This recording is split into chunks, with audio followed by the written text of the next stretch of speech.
My discussion is avian influenza. Avian influenza basically एक viral disease है जो कि पोल्ट्री बर्ड्स, पेट और जू एनिमल बर्ड्स को अफेक्ट करती है। एवियन इन्फ्लुएंजा बेसिकली जो काज करते हैं वायरस वो है ऑर्थोमैक्सो वायरस। वायरस जो फैमिली है उससे बिलोंग करता है और उसके अंदर अगर हम आगे उसके स्पीशी की बात करें तो इन्फ्लुएंजा टाइप ए जो वायरस है वो इस बर्ड फ्लू को काज करता है।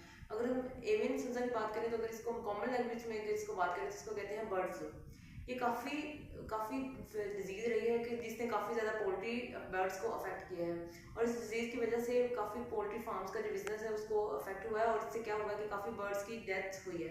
लेकिन आज बेसिकली आजकल अगर हम देखें तो इस डिजीज़ पे काफ़ी ज़्यादा कंट्रोल किया जा चुका है क्योंकि काफ़ी ज़्यादा आजकल जो पोल्ट्री फार्म्स हैं उसके ऊपर काफ़ी हाइजीन और क्वारंटीन और इसके अलावा बर्ड्स की काफ़ी ज़्यादा उन्होंने क्या किया है कि ट्रीटमेंट पे काफ़ी जोर दिया जिससे ये डिजीज़ काफ़ी कम हुई है।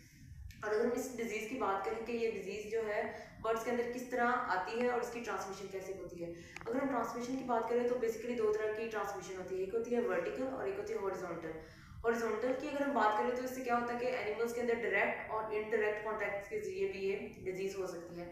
और ये डिजीज़ है अगर हम देखें तो ये बर्ड्स के जो नेजल डिस्चार्ज होता है उसमें भी ये जो वायरस है उसकी शेडिंग होती है और उसके अलावा जो फीसिस होती हैं उसके अंदर भी इसकी शेडिंग होती है। और जब बर्ड्स पानी पीते हैं तो इससे क्या होता है अगर जो अफेक्टेड बर्ड्स है उसके पानी के अंदर जब उसका नेजल डिस्चार्ज वगैरह जाएगा या फीसिस जाएंगे तो उसके अंदर क्या होगा वो वायरस चला जाएगा और जब जो अनअफेक्टेड बर्ड है उसी से जब पानी पिएगा तो उसके अंदर भी ये डिजीज चली जाएगी। और इस डिजीज को अगर हम बात करें तो वर्टिकल और हॉरिजॉन्टल दोनों ट्रांसमिशन इसके अंदर होती हैं। और अगर इस ट्रांसमिशन के बाद अगर हम बात करें कि कौन कौन सी क्लिनिकल साइंस हैं जो बर्ड्स के अंदर इस डिजीज से आते हैं तो उसमें अगर हम बेसिकली बात करें तो सबसे पहले हमें रेस्पिरेटरी डिस्ट्रेस। रेस्पिरेटरी डिस्ट्रेस के अंदर अगर हम बात करें तो बर्ड्स क्या करेंगे, कफिंग, गैस्पिंग और डिफिकल्ट ब्रीदिंग। उसमें क्या होगा कि वो जब भी सांस लेंगे तो मुंह बंद करके सांस लेंगे और इसके अलावा कफिंग होगी। और उसके बाद नेजल डिस्चार्ज की बात करें तो इसके अंदर बर्ड्स के अंदर क्या होता है, ब्लडी नेजल डिस्चार्ज आता है। नेजल डिस्चार्ज भी होगा और माउथ से भी डिस्चार्ज आ सकता है। और रेस्पिरेटरी साइंस के बाद अगर हम बात करें कि एग की प्रोडक्शन क्या होगी इन बर्ड्स के अंदर डिक्रीज हो जाएगी। और इसके अलावा अगर हम बात करें उसकी कॉम और वैटल उसकी साइनोसिस होगी और इसके अलावा वो स्वेलिंग भी होगी। और इसके अलावा बर्ड्स के अंदर फेशियल स्वेलिंग वो भी देखी जा चुकी है। उसके अलावा इसकी एग प्रोडक्शन भी कम हो चुकी है। और उसके अलावा अगर हम साइन देखें लिथार्जिक होगा बर्ड और उसके अलावा लिथार्जिक होगा। उसके अलावा उसके अंदर नर्वस साइंस तो नहीं देखे गए लेकिन बाकी ये रेस्पिरेटरी और डाइजेस्टिव साइंस हमें बर्ड्स के अंदर पाए जाते हैं।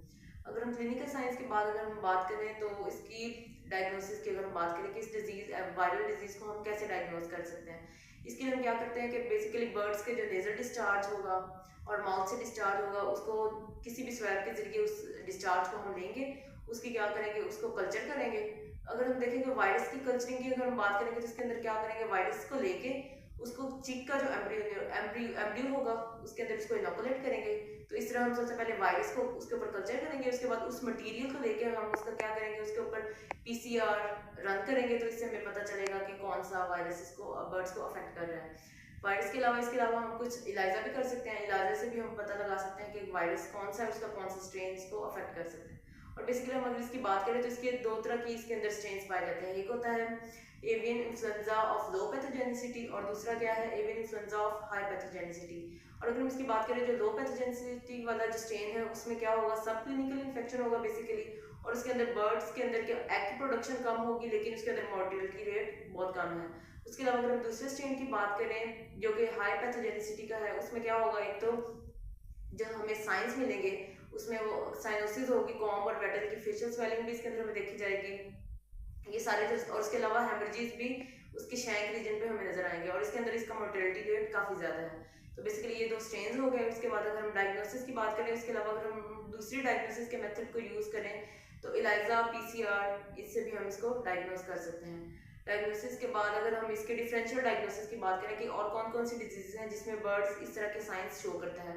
और बेसिकली अगर हम रेस्पिरेटरी डिजीजेस की बात करें तो इसमें काफ़ी सारी diseases nervous diseases nervous science वगैरह भी इसके अंदर आते हैं। और अगर हम इसके रेस्पिरेटरी साइंस में देखें तो इसमें कुछ बैक्टीरियल डिजीजेज हैं और कुछ वायरस डिजीजेज हैं। बैक्टीरियल डिजीज के अंदर हमारे पास आ जाती है सीआरडी आ जाती है, माइकोप्लाज्मोसिस आ जाती है। और अगर हम वायरल की बात करें तो इसमें हमारे पास आ जाती है न्यूकासल डिजीज आ जाएगी हमारे पास। और इन्फेक्शियस ब्रोंकाइटिस आएगी। तो इसमें बेसिकली डिफरेंस ये होगा कि जो न्यूकासल डिजीज है उसमें हमें नर्वस साइंस में मिलेंगे। नर्वस साइंस के बाद उसके अंदर हमारे जो डायरिया था वो ग्रीनिश था, लेकिन अगर हम इस डिजीज की बात करें तो इसमें हमें म्यूकॉइड डायरिया मिलेगा। तो इस तरह हम ये दो डिजीज को डिफ्रेंशिएट कर सकते हैं। और अगर हम आईबी की बात करें तो आईबी में हमें बेसिकली वो उसमें सिर्फ रेस्पिरेटरी सिस्टम को अफेक्ट करती है वो डिजीज, और इसमें हमें क्या होगा, ट्रेकिया और ब्रोंकाइटिस, इसमें हमें कुछ पर्टिकुलर हेमरेजेस मिलेंगे जो हमें इसमें नहीं मिलेंगे। तो इस तरह हम ये इन दो डिजीज को भी डिफ्रेंशिएट कर सकते हैं।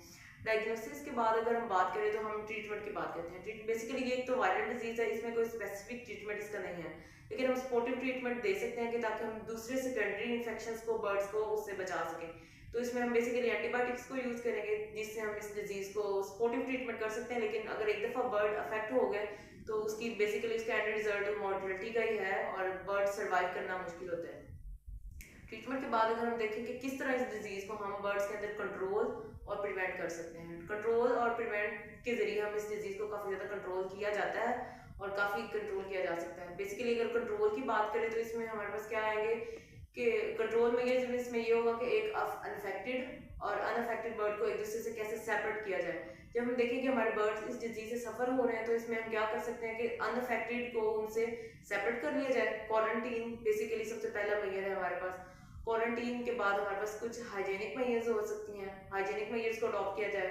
और उसके अलावा प्रॉपर सैनिटेशन, जो भी इनके इंस्ट्रूमेंट्स होते हैं, जो भी इनके फीडर्स हमारे पोल्ट्री फार्म पे होंगे, फीडर्स होंगे, उनका वाटर होगा, वाटर की प्रॉपर डिसइंफेक्ट किया जाए, चीज़ों को प्रॉपर सैनिटेशन की जाए, फ्लोर की प्रॉपर क्लीनिंग की जाए। तो इस तरह हम इस डिजीज को प्रिवेंट भी कर सकते हैं। और इसके अलावा हम बायो सिक्योरिटी मेजर्स को प्रॉपर अडॉप्ट करें कि यानी कि पोल्ट्री फार्म पे जब भी कोई बाहर से लोग विजिट करें तो उनकी प्रॉपर उन्होंने अपने ड्रेसेस की डिसइंफेक्शन की हो, अपने अपने हैंड्स क्लियर प्रॉपर ग्लविंग की हो।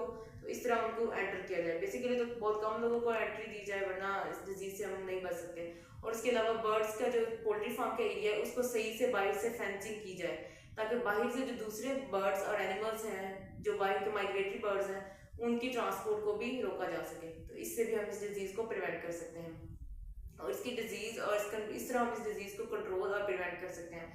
और बेसिकली अगर हम एनिमल्स में देखें तो बर्ड्स के अंदर हम इसकी वायरल डिजीज की वैक्सीनेशन भी की जाती है। अगर हम इस बर्ड्स वैक्सीनेशन के जरिए भी इस डिजीज को कंट्रोल किया जाता है। अगर हम देखें तो बर्ड्स को हम स्टार्टिंग की एज में अगर उसको 3rd वीक से हम इसको वैक्सीनेट कर दें तो उस डिजीज को हम प्रिवेंट कर सकते हैं। वैसे भी इसकी एनुअली भी इसकी बर्ड्स को हम वैक्सीनेट करते हैं।